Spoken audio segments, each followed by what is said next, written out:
Commercial bank भनेर भन्छौँ। यो एउटा फाइनेन्सियल इन्स्टिट्युसन पनि हो हैन। र यसको प्राइमरी फङ्सन चाहिँ asset deposit and gifts loan है, asset deposit and gifts loan हैन। त्योभन्दा बाहेकका अरू अब सब्सिडारी फङ्सन भनेका चाहिँ क्रेडिट भयो, अनि डिस्काउन्टिङ द बिल भयो, त्यसै गरी एजेन्सी फङ्सनहरू भए हैन, अनि फरेन एक्सचेन्ज करेन्सी चाहिँ ट्रान्जेक्सनहरू भए हैन, रेमिटेन्स फेसिलिटीहरू भए है। यस्तै यस्ता अदर फङ्सनहरू छन् पछिल्लो चरणमा। भने main function of commercial bank भन्नु नै asset deposit and gifts loan है त। र अहिले अब हाम्रो नेपालमा 27 कमर्सियल बैंक छन्। 21 मे 7 को चाहिँ डाटामा, र अहिले अब पछिल्लो रिभाइज भएर आउँदाखेरि अब 26 भएर आउँछ, because 2 bank are in the merger process हैन। दुईवटा बैंक चाहिँ मर्जर प्रोसेसमा छन्। र यो ब्यालेन्स सिट चाहिँ इन्कम स्टेटमेन्टको अन्डरमा, एनएफआरएसको अन्डरमा चाहिँ ब्यालेन्स सिट चाहिँ एनएफआरएसको अन्डरमा, यो इन्कम स्टेटमेन्ट भन्दा पनि ब्यालेन्स सिट चाहिँ यो एनएफआरएसको अन्डरमा चाहिँ एसेट्स र लायबिलिटी भनेर तपाईँहरूले यहाँ देख्नु भएको छ लिस्ट। यो अस्ति हामीले धेरै कुराकानी गरिसकेका छौँ, यसमा नजाउँ हामी। अब आज हामी बेसिक ब्याङ्किङतिर कुरा गर्छौँ।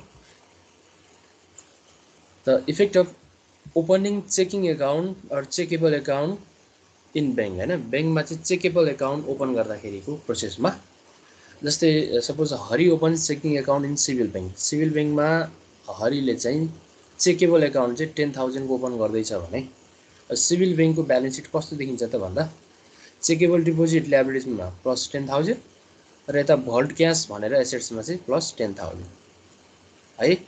यो रिजर्भमै के पर्छ त भन्दा भल्ट क्यास पर्छ। अब यसको डाइरेक्ट देखिने भनेको भल्ट क्यास हो, र इन्डाइरेक्ट भनेको यो रिजर्भ भयो है। त्यसै गरी effect of check in collection process.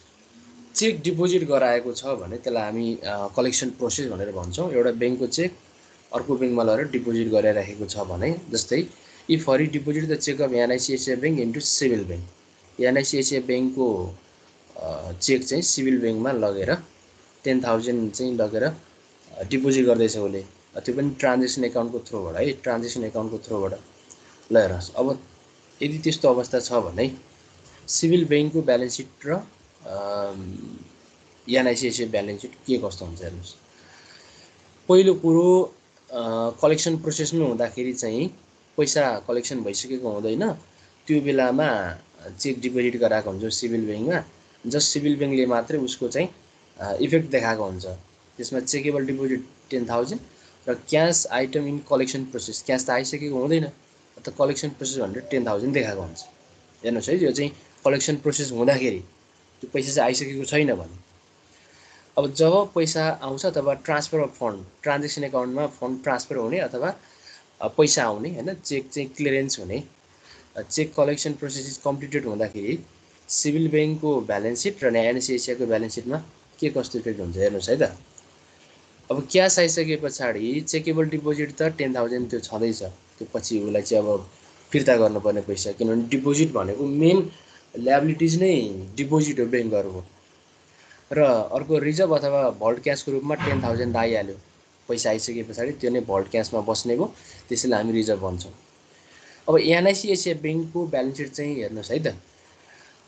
त उसले पैसा उसको चाहिँ एनआइसिआइसिआई ब्याङ्कमा चेकेबल डिपोजिट 10,000 ले घट्ने भयो। त्यो मात्रै होइन, एनआइसिआइसिआई ब्याङ्कको भल्ट क्यास चाहिँ 10,000 ले पनि घट्ने भयो।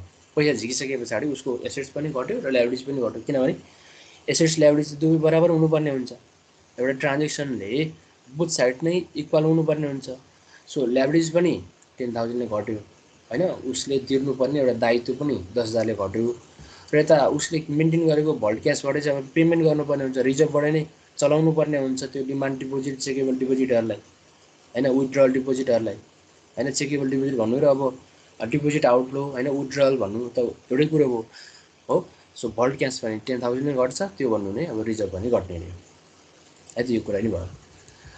अर्को हेर्नुहोस् तपाईँहरूले effect of deposit on reserve है। तपाईहरुले यो हेडिङमा चाहिँ अहिले सरसर्ती स्क्रिनशट गरेर राख्दा हुन्छ तपाईहरुले हैन। स्क्रिनशट गरेर राख्दा हुन्छ। यो ठ्याक्कै म अहिले क्वेशन पनि दिन्छु तपाईलाई एक्सरसाइजको, त्यो चाहिँ तपाईले गर्नुपर्ने हुन्छ। Effect of deposit on reserve. अब डिपोजिट अन रिजर्भ, रिजर्भमा डिपोजिट राख्दाखेरिको इफेक्ट हैन। रिक्वायर्ड रिजर्भ रेसियो चाहिँ 4% छ। यो चाहिँ अब एनआरबी को एउटा चाहिँ रिक्वायरमेन्ट अनुसार नै 4% छ भने हेर्नुस् है त। यदि 10,000 एमाउन्ट डिपोजिट गर्दाखेरि है, 10,000 एमाउन्ट चाहिँ डिपोजिट गर्दाखेरि है, चाहिँ इफेक्ट अफ डिपोजिट अन रिजर्भमा रिक्वायरमेन्ट चाहिँ 4% छ एज पर द एनआरबी। अनि यो चाहिँ डिपोजिट कतिको त भन्दा यो 10,000 डिपोजिट गर्दाखेरिको गर्दा हेर्नुस् है त। यदि रिक्वायर्ड रिजर्भ रेसियो चाहिँ 4% छ भने यो 10,000 को 4% चाहिँ रिक्वायर्ड रिजर्भमा राख्नु पर्यो हैन। रिक्वायर्ड रिजर्भ, त्यो रिजर्भमा पनि टु टाइप्स अफ रिजर्भ भयो। रिक्वायर्ड रिजर्भ चाहिँ 400 भयो, 10,000 को 4% 400। अब एक्सेस रिजर्भ चाहिँ 9,600 भयो। अब एक्सेस रिजर्भ चाहिँ उसले के गर्न सक्छ त भन्दा लोन दिन सक्छ। अनिवार्य रिजर्भ राख्नुपर्ने चाहिँ 4% 400 भइहाल्यो। 10,000 को 4% भनेको 400 भइहाल्यो। अब चेकेबल डिपोजिट त 10,000 छँदैछ। यो 10,000 यो छँदैछ चेकेबल डिपोजिट लायबिलिटी साइडमा। अब एसेट साइडमा रिक्वायर्ड रिजर्भ रेसियो चाहिँ 4% छ भने त्यो 10,000 लाई पनि हामीले क्लासिफाई गर्नु पर्यो हैन। 10,000 लाई चाहिँ अब रिजर्भ रिक्वायर्डमा कति राख्ने, एक्सेस रिजर्भमा कति राख्ने भन्ने कुरा। अब रिजर्भ रिक्वायर्डमा त एनआरबी को चाहिँ सिस्टम अनुसार उनीहरुको पोलिसी अनुसार नै राख्नु पर्यो, डाइरेक्टिभ अनुसार नै राख्नु पर्यो है त। अब अर्को छ transformation of excess reserve into loan with 10% and it pays 6%। अब हेर्नुस् है त। अब यो एक्सेस रिजर्भ चाहिँ लोनमा ट्रान्सफर गर्दा अब एक्सेस रिजर्भ त हामीले देखिहाल्यो 9,600। अब लोन दिने एमाउन्ट त यही हो बैंकले, किनभने 400 त अनिवार्य रिजर्भ राख्नु पर्यो रहेछ। 10,000 डिपोजिटमा जम्मा उले चाहिँ लगानी गर्न पाउने एमाउन्ट भनेको त 9,600 हो हैन। उले चाहिँ अब त्यसलाई लोन दिन पाउने, त्यसलाई चाहिँ युज गर्न पाउने, त्यसलाई इन्भेस्टमेन्ट गर्ने चाहिँ 9,600 हो। यो 9,600 चाहिँ एक्सेस रिजर्भबाट लोनमा ट्रान्सफर गर्दा र लोन दिँदाखेरि 10% चाहिँ के आउँछ त भन्दा ब्याज आउँछ। र उले डिपोजिटमा कति तिर्नु पर्छ त भन्दा 6% हैन। It pays interest on deposit भनेर लेखौँ। अन डिपोजिट हेर्नुस् है त। डिपोजिटमा 6% तिर्छ उले र लोनमा कति रिसिभ गर्छ त, कति लिन्छ त भन्दा 10% लिन्छ। किनभने इन्टु लोन विथ 10%। 10% मा चाहिँ उले लोन के गर्छ त भन्दा इन्भेस्टमेन्ट गर्छ। त यो 10% चाहिँ उले लगानी गर्दाको इन्ट्रेस्टको रेट भयो। अनि यो 6% चाहिँ त्यो डिपोजिटमा उले दिने रेट भयो। हेर्नुस् है त। अब बैंकहरुले कसरी चाहिँ पैसा कमाउँछन्, कसरी उनीहरुले चाहिँ प्रॉफिट अर्न गर्छन् भन्ने कुरा चाहिँ यहाँ देख्न सकिन्छ। अब चेकेबल डिपोजिट 10,000 त भइहाल्यो। अहिले हामीले अब रिक्वायर्ड रिजर्भ भनेर 400 फाइन्ड आउट गरिसकेका छौं। र अब एक्सेस रिजर्भ चाहिँ केमा ट्रान्सफर हुन्छ त लोनमा ट्रान्सफर हुन्छ। एक्सेस रिजर्भ चाहिँ अब लोनमा ट्रान्सफर भयो। अब प्रॉफिट के कति भयो क्याल्कुलेसन गरेको चाहिँ इन्ट्रेस्ट इन्कम 9,600 को 10%, किनभने यो चाहिँ लोन उले चाहिँ अब लोनमा लगाउँछ हैन। उले चाहिँ लोनमा दिन्छ अरूलाई। त 9,600 को 10% भनेको 960 आउने भयो। र इन्ट्रेस्ट एक्सपेन्सेस, इन्ट्रेस्ट एक्सपेन्सेस चाहिँ 6% हैन। डिपोजिट अन इन्ट्रेस्ट भनेर चाहिँ हामीले 6% यहाँ राखिसकेका छौं। त 6% चाहिँ अब इन्ट्रेस्ट एक्सपेन्सेस ब्याज खर्च भयो। ब्याज आम्दानी 960, ब्याज खर्च 600 भयो भने अब प्रॉफिट चाहिँ interest income minus interest expenses गरेर गर्नु पर्यो। त 960 बाट 600 घटाउनुस् 360 चाहिँ बैंकको के भयो त भन्दा प्रॉफिट भयो हो। सो यसरी बैंकहरुले चाहिँ प्रॉफिट अर्न गरेका हुन्छन्। उनीहरुले डिपोजिटमा दिने रेट कम नै हुन्छ, यो डिपोजिटमा पेमेन्ट गर्ने इन्ट्रेस्ट कम हुन्छ भने लोनमा लिने रेट चाहिँ बढी हुन्छ। र त्यो दुवै इन्ट्रेस्ट रेटको बीचको भेरिएसन नै के हो त भन्दा प्रॉफिट हो है त। त्यो चाहिँ भेरिएसन चाहिँ प्रॉफिट हो भनेर हामी भन्न सक्छौं है। तपाईहरुले यो अहिले हेर्नु भएको यो ब्यालेन्स सिटको इफेक्टलाई चाहिँ स्क्रिनसट गरेर राख्नुहोस्। अहिले म लास्टमा तपाईँहरूलाई क्वेसन सो गर्छु अनि त्यो क्वेसनलाई चाहिँ सेम यही तरिकाले गर्नु पर्यो हैन।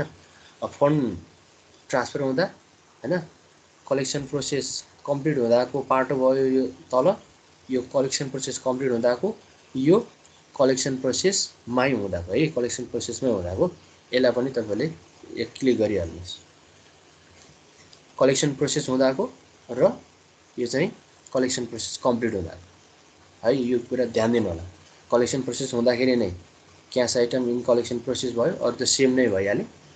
अनि कम्प्लिटेड हुँदाखेरि यही एसेट्समा चाहिँ अब भल्ट क्यासको रूपमा 10,000 आउँछ र अर्को ब्याङ्कको चाहिँ बोथ साइड चाहिँ लेस हुन्छ, घट्ने हुन्छन्। र सुरुमा हामीले यो कुरा गरेका थियौँ, चेकेबल एकाउन्ट ओपनिङ गर्दाखेरि ल्याबिलिटिजमा 10,000 प्लस र एसेट्समा भल्ट क्यास भनेर 10,000 प्लस, बोथ साइड नै इन्क्रिज हुने हो। ल अब हामी अर्को हेडिङमा जाउँ। अर्को हेडिङ छ general basic principle of bank management. यो पनि मस्ट इम्पोर्टेन्ट हो। यो ब्याङ्कको लागि चाहिँ मस्ट इम्पोर्टेन्ट। भोलि तपाईँले जुनसुकै ब्याङ्कमा चाहिँ एउटा पोजिसनमा बसेर काम गर्दा पनि तपाईँले गर्नुपर्ने मुख्य तपाईँको रेस्पोन्सिबिलिटी भन्नु नै ब्याङ्क म्यानेजमेन्ट गर्ने नै हो। अब यसको जेनरल प्रिन्सिपलहरू हामी सबैलाई थाहा हुनुपर्छ हैन। त्यहाँ चाहिँ भोलि चाहिँ हामीले लगानी गर्दाखेरि पनि हामीले चाहिँ डिफ्रेन्ट पार्टहरू हेर्छौँ। त्यसको लिक्विडिटी म्यानेजमेन्ट कतिको छ, assets management, liability management, capital adequacy management है। यो क्यापिटल एडुकेसी म्यानेजमेन्ट,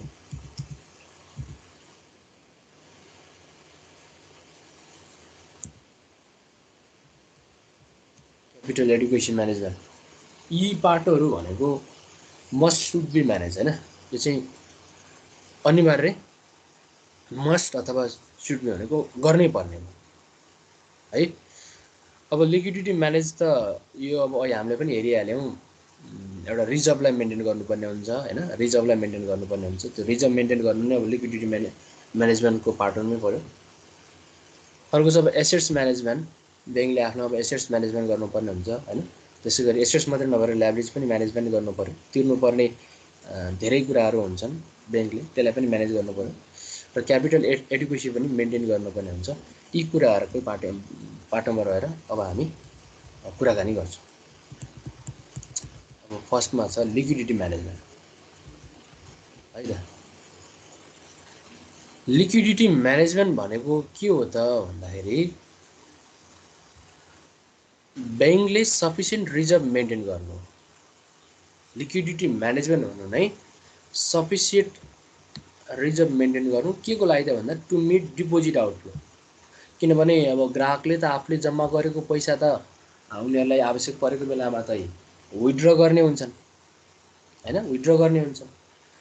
सो त्यो बेलामा चाहिँ लिक्विडिटी प्रब्लम नहोस्, उनीहरूले भनेकै टाइममा उनीहरूको चाहिँ डिपोजिट फिर्ता गर्न सकियोस् भन्ने किसिमले राखेको एक प्रकारको स्पेसल रिजर्भ हैन, सफिसियन्ट रिजर्भ नै के हो त भन्दा लिक्विडिटी म्यानेजमेन्ट हो। अब यो लिक्विडिटी म्यानेजमेन्ट ब्याङ्कले गर्न सकेन भने हैन, ब्याङ्कले चाहिँ लिक्विडिटी म्यानेजमेन्ट गर्न सकेन भने त्यो ब्याङ्क चाहिँ अब लिक्विडेसनमा जाने हुन्छन् हैन। अनि ब्याङ्कप्रतिको एउटा विश्वास हैन, जनमानसमा रहेको ब्याङ्कप्रतिको विश्वासमा नै कमी आउने हुन्छ। सो त्यो भएको हुनाले लिक्विडिटी म्यानेजमेन्ट भनेको मस्ट इम्पोर्टेन्ट पार्ट हो पनि भयो ब्याङ्कको। र ब्याङ्कहरूले आफ्नो सर्भाइभ गर्नको लागि र लङ टर्म चाहिँ लिक्विडिटी मेन्टेन गर्नको लागि, लिक्विडिटी सर्टेजलाई मेन्टेन गर्नको लागि नै म्यानेज गर्नुपर्ने हुन्छ। र मेन म्यानेज गर्नु भनेको सफिसियन्ट रिजर्भ राख्नु नै हो। अब डिपोजिट आउटफ्लो भनेको चाहिँ विथड्रल है, पैसा झिक्ने कामलाई हामी डिपोजिट आउटफ्लो भनेर भन्छौँ। यो चाहिँ विथड्रल भयो। त्यो विथड्रललाई मेन्टेन गर्ने एउटा रिजर्भ राख्ने काम नै लिक्विडिटी म्यानेजमेन्ट हो हैन। Deposit outflow affect reserve and deposit liability, and they don't change other parts in the bank. If the bank has enough reserve. यदि ब्याङ्कसँग इनफ रिजर्भ छ भने, यदि ब्याङ्कसँग चाहिँ पर्याप्त रिजर्भ छ भने डिपोजिट आउटफ्लोले ब्याङ्कको रिजर्भ र डिपोजिट आउटफ्लोलाई मात्रै इफेक्ट पार्छ, अरू कुनै पनि पार्टलाई इफेक्ट पार्दैन भनेको छ है। यो लाइनले डिपोजिट आउटफ्लो भनेको विथड्र हैन, पैसा झिक्दाखेरि यसले रिजर्भलाई र डिपोजिट ल्याबिलिटिजलाई, रिजर्भ भनेको एसेट साइडमा भयो है, र डिपोजिट ल्याबिलिटी भनेको ल्याबिलिटी साइड हो। ब्यालेन्स सिटको रिजर्भ र यो ल्याबिलिटिज चेकेबल डिपोजिट अथवा डिपोजिट ल्याबिलिटीलाई मात्र इफेक्ट गर्छ यदि ब्याङ्कसँग चाहिँ इनफ रिजर्भ छ भने। इनफ रिजर्भ छ भने मात्र है। फेरि इनफ रिजर्भ छैन भने ब्याङ्क क्यापिटललाई पनि इफेक्ट पार्ने हुन्छ है त। भन्ने कुरा चाहिँ यहाँबाट बुझ्नु पर्छ तपाईँले। इनफ क्यापिटल राख्नु भनेको, इनफ क्यापिटल राख्नु भनेको ब्यालेन्स सिटको अदर पार्ट्समा नो चेन्ज, ब्यालेन्स सिटको अदर पार्ट्समा नो चेन्ज, ओन्ली रिजर्भ र डिपोजिट ल्याबिलिटीमा मात्रै चेन्ज। यदि इनफ रिजर्भ छैन भने क्यापिटलमा चेन्ज हुन्छ। क्यापिटल चेन्ज हुनु भनेको क्यापिटल घट्नु हो, इनफ रिजर्भ नहुनु भने क्यापिटल घट्नु हो। क्यापिटल घट्नु भनेको त अब ओभरअल्ली ब्याङ्कको नेटवर्कदेखि लिएर अर्निङ पर सेयरदेखि लिएर सबैलाई चाहिँ यसले इफेक्ट पारेको हुन्छ हैन। सो त्यो भएको हुनाले यदि इनफ रिजर्भ राखेको छ ब्याङ्कले भने डिपोजिट आउटफ्लोले इफेक्ट पार्ने भनेको रिजर्भ र डिपोजिट ल्याबिलिटीलाई मात्रै हो है त।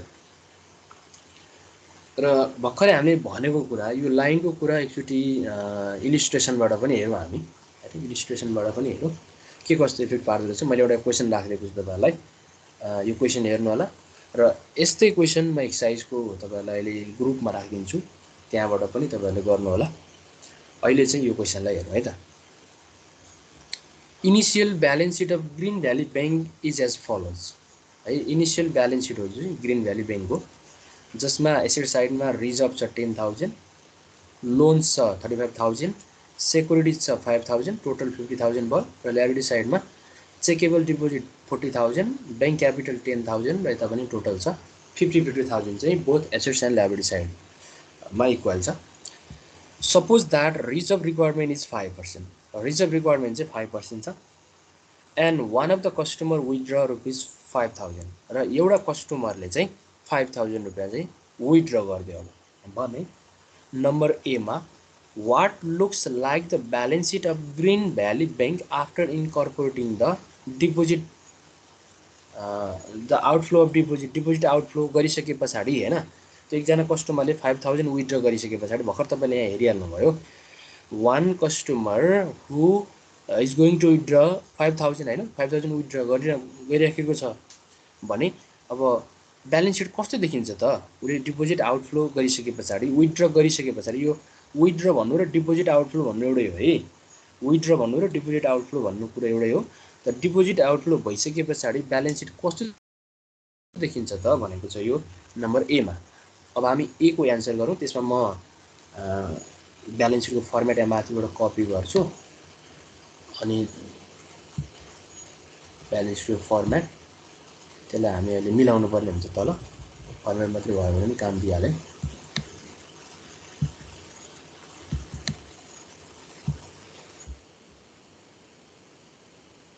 ब्यालेन्स सिट कस्तो देखिन्छ त हेर्नुहोस् है त।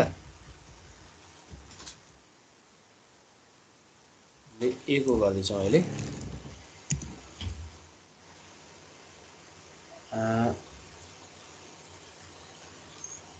ब्यालेन्स सिट आफ्टर डिपोजिट है त।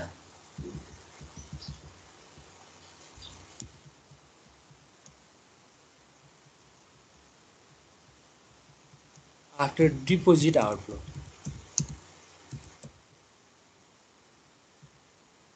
डिपोजिट आउटफ्लो पछिको ब्यालेन्स सिट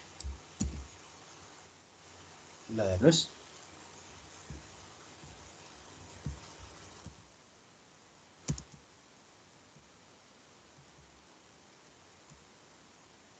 यसमा हामीलाई अब कुनै ब्याङ्क भनेको छैन, ब्याङ्क भनेको छ त माथि ग्रिन भ्याली ब्याङ्क भनेर चाहिँ त, ग्रिन भ्याली ब्याङ्क भनेको छ। हामी ग्रिन भ्याली ब्याङ्क भनेर लेख्छौँ यहाँ।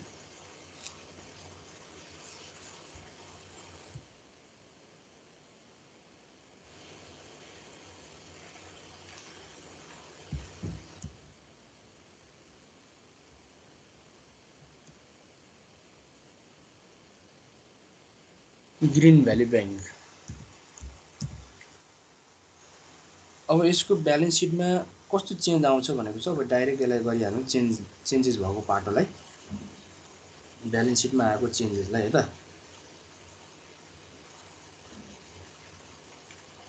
अघि पनि तपाईँहरूले देखिसक्नु भइसकेको छ हैन, यसको ब्यालेन्स सिटमा के छ भन्ने कुरा। चेकेबल डिपोजिट छ 40,000। त्यसै गरी यही साइडमा हामीले अर्को के पनि देखाएको थियौँ त भन्दा ब्याङ्क क्यापिटल यो छ 10,000 हैन।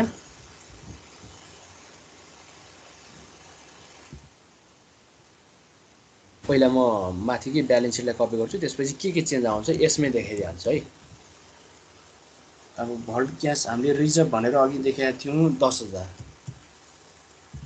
अघि ब्यालेन्स सिट पहिला बनाइदिन्छु अनि त्यसमा के चेन्ज आउँछ त्यो मात्रै यहाँ गरिदिन्छ है त। रिजर्भ क्यास पछि हामीले लोन्स देखाएको थियौँ। यो लोन चाहिँ कति देखाएको थियौँ भने हामीले 35,000।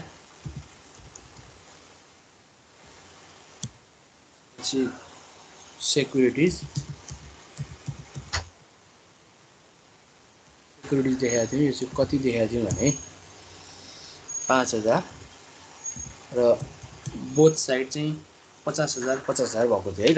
हेर्नुहोस् है त, यो हाम्रो सुरुको ब्यालेन्स सिट है। यो चाहिँ सुरुमा अहिले हामीले क्वेसनलाई हेर्दाखेरिको ब्यालेन्स सिट हो।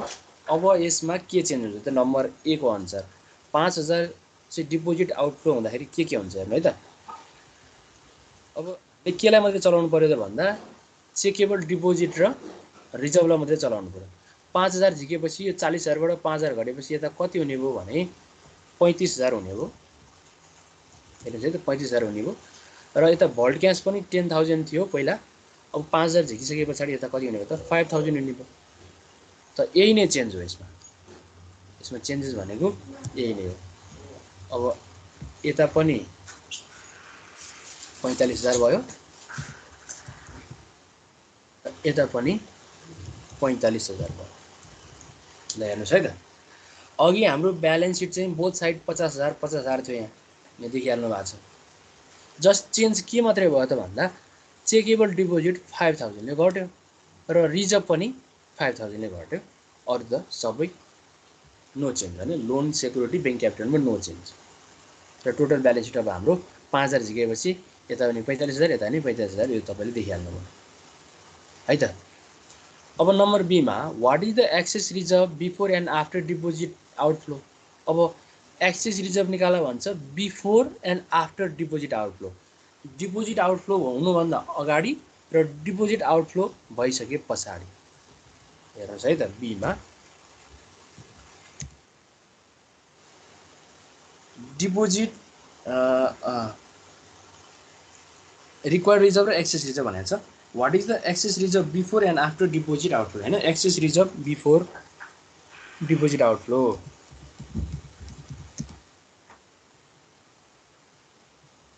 Access reserve before deposit outflow.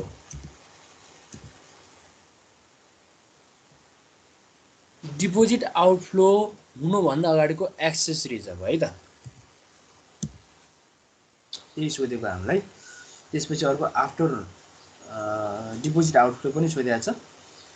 अब डिपोजिट आउटफ्लो हुनुभन्दा अगाडि यसको रिक्वायर्ड रिजर्भहरू, रिक्वायर्ड रिजर्भ चाहिँ डिपोजिट आउटफ्लो हुनुभन्दा अगाडि यसको रिक्वायर्ड रिजर्भ भनेको चेकेबल डिपोजिट कति थियो भने 40,000 थियो।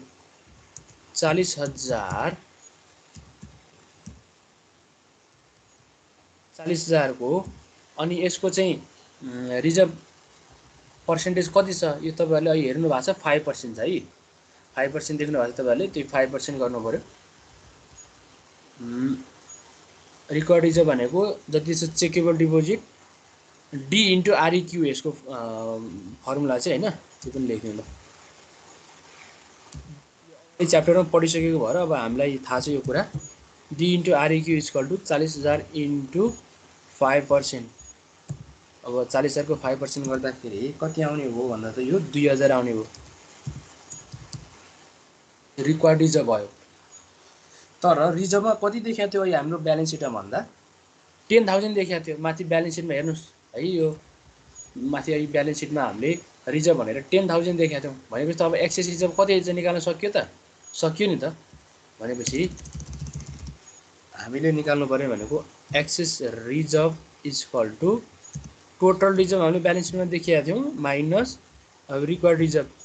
टोटल रिजर्भ चाहिँ 10,000 देखाएको थियौँ अहिले ब्यालेन्स सिटमा, माइनस रिक्वायर्ड रिजर्भ चाहिँ 2,000। भनेपछि एक्सेस रिजर्भ चाहिँ कति रहेछ त भने 8,000 भयो। यो चाहिँ बिफोर डिपोजिट आउटफ्लो। अब आफ्टर डिपोजिट आउटफ्लो है, डिपोजिट आउटफ्लो। अब after deposit outflow required reserve कति हुन्छ त भन्दा required reserve is equal to deposit outflow भइसके पछाडिको चेकेबल डिपोजिट त अब 35,000 भयो। त 35,000 को 5% निकाल्नु पर्यो। 35,000 को 5% इज इक्वल टु कति आउँछ त यो क्यालकुलेसन गर्नुहोस् त। 1750 आउँछ होला। भने अब यसको एक्सेस रिजर्भ चाहिँ कति हुने भयो त अब भन्दा equal to after deposit outflow है। डिपोजिट आउटफ्लो हेर्नु है त, डिपोजिट आउटफ्लो पछिको टोटल रिजर्भ कति छ त ब्यालेन्स सिटमा? 5,000 छ। यो डिपोजिट आउटफ्लो भइसके पछाडिको ब्यालेन्स सिट हो। अनि यसको टोटल रिजर्भ भनेको चाहिँ 5,000 भइहाल्यो। टोटल रिजर्भ 5,000 माइनस भर्खरै हामीले निकालेको छ रिक्वायर्ड रिजर्भ भनेको 1750। भनेपछि कति आइहाल्यो यो भन्नुहोस् त, निकाल्नुहोस् त। यो 5,000 माइनस 1750 गर्दाखेरि 3250 हो। ल बीको पनि हामीले गरिहाल्यौँ। हामीलाई चाहिएको बीको एन्सर भनेको यही नै हो। एक्सेस रिजर्भ कति हो डिपोजिट आउटफ्लो हुनुभन्दा अगाडि र आउटफ्लो हुनुभन्दा पछाडिको एक्सेस रिजर्भ के कति हो त्यही निकाल भनेको। अहिलेसम्म तपाईँहरूले हेरिराख्नु भएको छ, यहाँ केही कन्फ्युजन छ?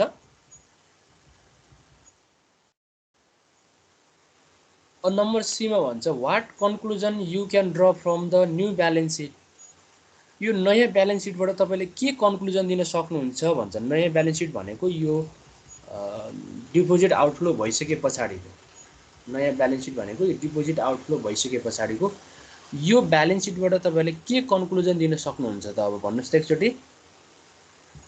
Do you have any idea? ल हेर्नुहोस्, यो ब्यालेन्स सिटबाट तपाईँले के कन्क्लुजन दिन सक्नुहुन्छ भन्नुहोस् त कोही कसैले। अहिले पनि हामीले कुरा गरेका थियौँ नि,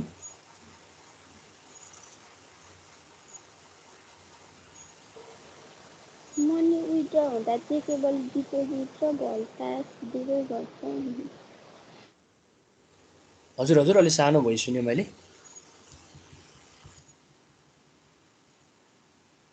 के भन्नुभयो हजुर, फेरि भन्नुहोस् त।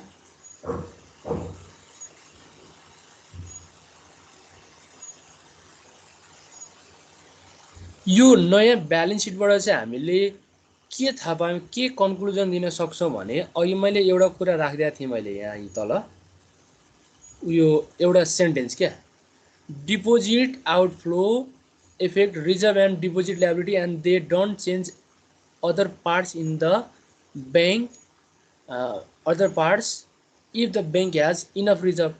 यही नै हो हामीले थाहा पाएको कुरा। डिपोजिट आउटफ्लोले रिजर्भलाई र डिपोजिटलाई मात्रै इफेक्ट पारेको छ, अरू पार्ट चाहिँ चेन्ज भएको छैन। कस्तो अवस्थामा भन्दा यदि इनफ रिजर्भ छ भने त्यस्तो अवस्थामा हैन। यहाँ पनि हेर्नुहोस् त, अहिले इनफ रिजर्भ थियो त यो रिजर्भ र चेकेबल डिपोजिटमा मात्रै चेन्ज भयो, अरूमा केही चेन्ज छ त छैन। किन त यसको रिजन भन्दा अहिले ब्याङ्कसँग इनफ रिजर्भ छ। इनफ रिजर्भ छ भने यसले चाहिँ रिजर्भ र चेकेबल डिपोजिटलाई मात्रै के गर्ने हो त भन्दा यसको एमाउन्टलाई फरक पार्ने हो। अरू कुनै पनि पार्ट्स अफ ब्यालेन्स सिटलाई चाहिँ नो चेन्ज नो इफेक्ट भनेर हामीले सीमा लेख्नु पर्यो। ल सीको चाहिँ हाम्रो कन्क्लुजन त्यही नै हो। है। सी को कन्क्लुजन चाहिँ त्यही नै भयो है, यो तपाईँहरूले ध्यान दिनु होला। ओके, अब हामी यसै गरी अर्को एउटा क्वेसन पनि हेरौँ। अर्को क्वेसन हेर्नुहोस् अनि यसलाई हामी सल्भ गर्ने ट्राई गर्छौँ। सपोज इन इलिस्ट्रेसन यो 5.6 भने अगाडिको माथिको हो, यानि 5.7 देख्नु भएको छ तपाईँहरूले। 5.6 को अगाडिको यो माथिको अहिले भर्खर देख्नुभयो हैन। त्यहाँ तपाईँलाई थाहा छ 5000 डिपोजिट आउटफ्लो भएको कुरा भर्खरै थाहा भइहाल्यो। अनि रिक्वायर्ड रिजर्भ रेसियो भनेको 5% छँदैछ। अब यहाँ के भन्छ नयाँ कुरा भन्दा, Green Valley Bank holds reserve just enough to meet the reserve requirement and lend all money to household. अब यसले के भन्छ त भन्दा, ग्रीन भ्याली बैंकले चाहिँ जति रिजर्भ चाहिने त्यति मात्रै राख्छ, अनि बढी भएको रिजर्भ चाहिँ कहाँ लगाउँछ उसले त भन्दा लोनको रूपमा दिन्छ। लेन्ड अल मनी भनेको, लेन्ड भनेको सापट्टि दिन्छ अथवा उसले लोन दिन्छ हैन। हाउस होल्ड भनेको घरायसी अथवा डिफ्रेन्ट अब अदर इन्डिभिजुअल पर्सनलाई चाहिँ लोन दिने काम गर्छ एक्सेस रिजर्भ चाहिँ, त्यही कुरा गर्छ। Further suppose that one of the customer withdraw ₹2000 from the bank, र मानौ एउटा कस्टमरले चाहिँ 2000 बैंकबाट चाहिँ विथड्र गर्यो भने prepare the initial balance sheet of Green Valley bank. Green valley बैंकको ब्यालेन्स सिट बनाऊ भन्छ। अब हामी यसको ब्यालेन्स सिट बनाउँछौँ है त। नम्बर ए मा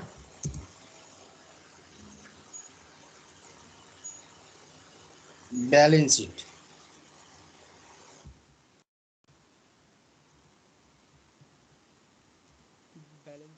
अफ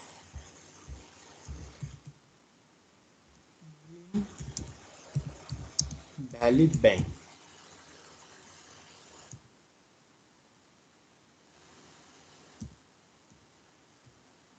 तपाईँले क्वेसन देखिसक्नु भएको छ। डाइरेक्ट हामी ब्यालेन्स सिट बनाऊ।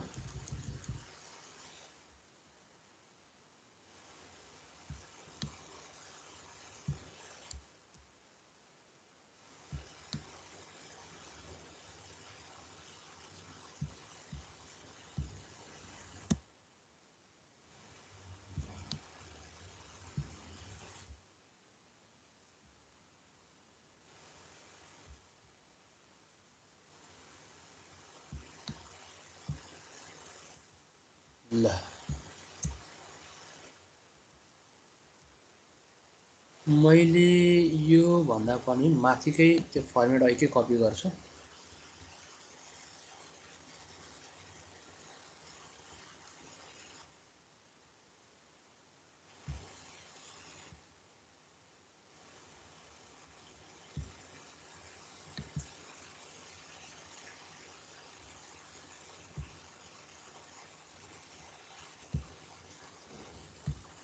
यसलाई मैले डिलिट गरिदिन्छु है।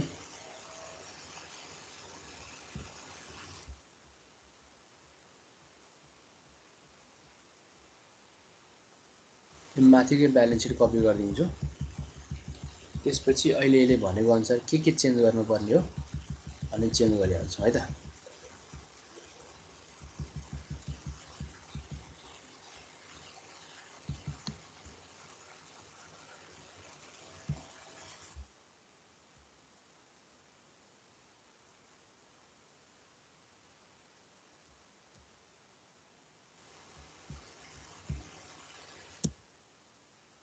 ल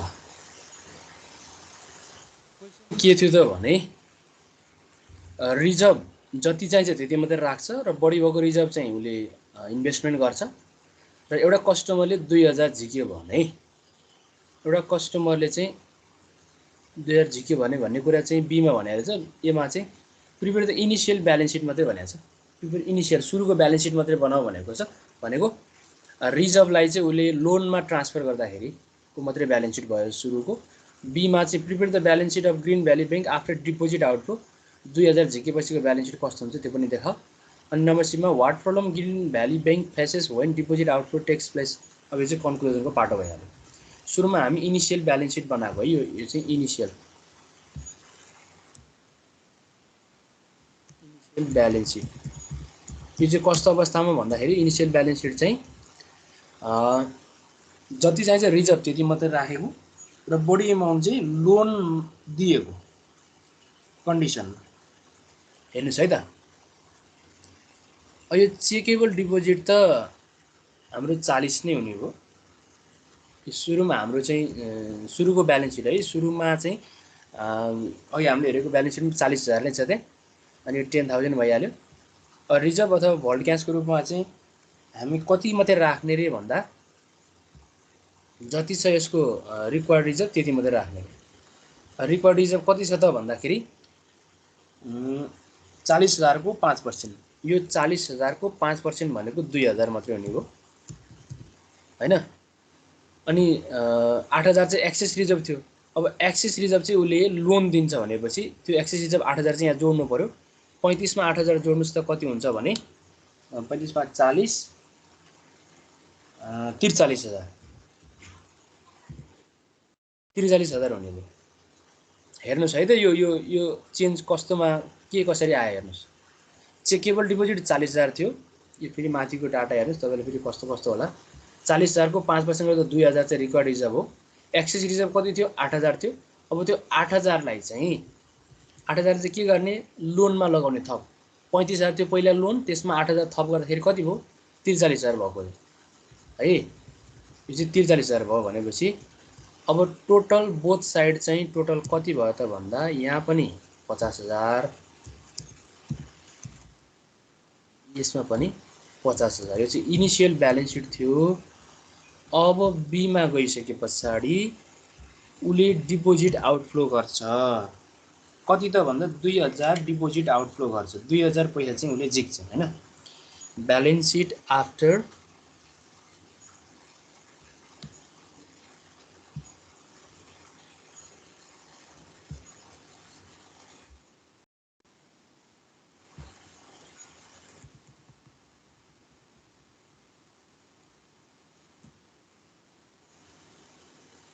यो ब्यालेन्स सिट चाहिँ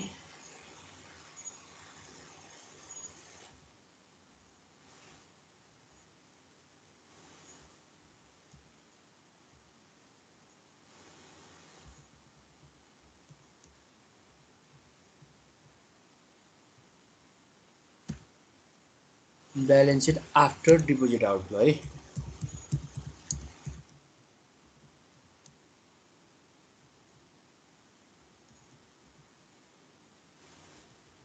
डिपोजिट आउटफ्लो भइसकेपछि डिपोजिट आउटफ्लो चाहिँ कति त भन्दा ₹2,000।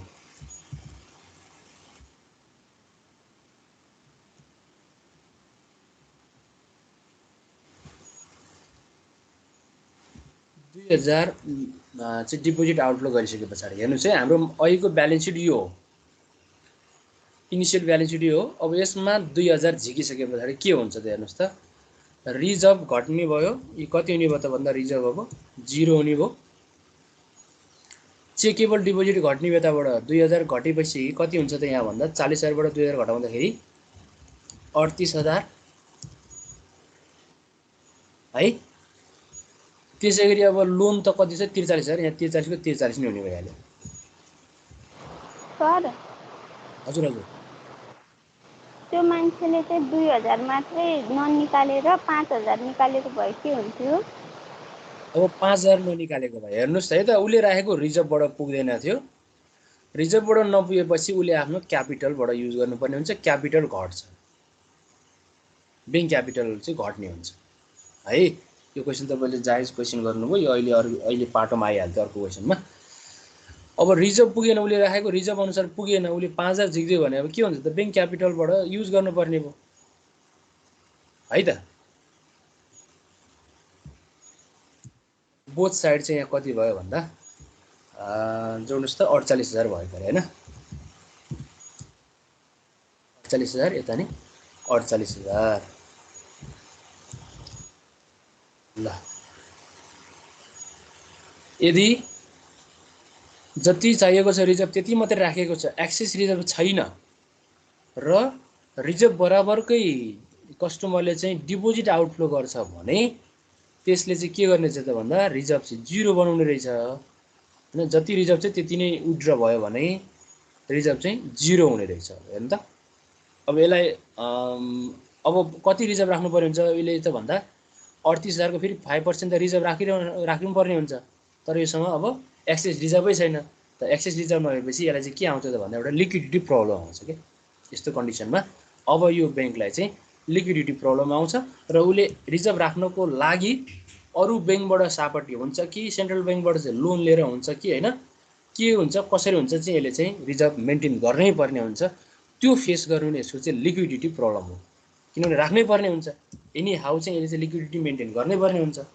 तर लिक्विडिटीमै प्रब्लम छ यसको चाहिँ रिजर्भ नै छैन भने अब अरू बैंकबाट जति इन्ट्रेस्ट भए पनि इन्टर बैंक लोन लिनु पर्यो अथवा सेन्ट्रल बैंकबाट चाहिँ उसले चाहिँ डिस्काउन्ट विन्डोबाट चाहिँ हायर डिस्काउन्ट रेट भए पनि अथवा लोवर डिस्काउन्ट रेट त्योबाट पनि लोन लिनुपर्ने हुन्छ र त्यो प्रब्लम फेस गर्नु नै लिक्विडिटी प्रब्लम फेस गर्नु हो। अहिले हामीले लिक्विडिटी म्यानेजमेन्ट भन्ने टपिकमै छौँ।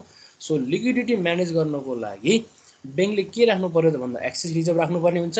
यदि एक्सेस रिजर्भ नराखेको कन्डिसनमा चाहिँ यो प्रोसेस हुँदो रहेछ भन्ने कुरा चाहिँ हामीले देख्यौँ। नम्बर सी ले हामीलाई सोधेको क्वेसन पनि त्यही नै छ हैन। अहिले हामीले कुरा बुझेको चाहिँ यदि विथड्रल चाहिँ जति रिजर्भ बराबरकै विथड्रल छ भने त्यस्तो बेलामा बैंकले चाहिँ रिजर्भ प्रब्लम फेस गर्ने